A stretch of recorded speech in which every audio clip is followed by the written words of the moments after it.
ఒకటే ఒకటి అప్పీల్ చేస్తా.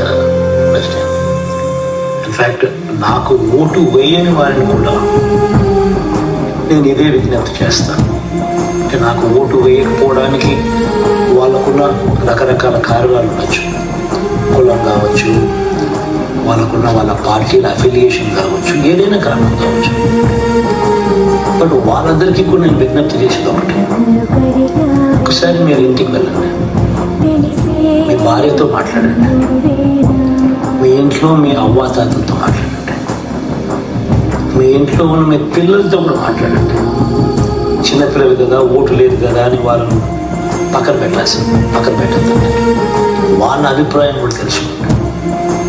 ఇంట్లో ఉన్న ఆడపడుచులతో మాట్లాడండి, అందరితో మాట్లాడి ఎవరి వల్ల మీకు మంచి జరిగింది,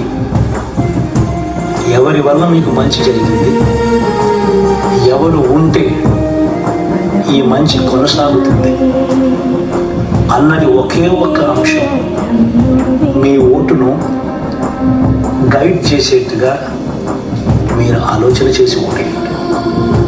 this is all what I need to say.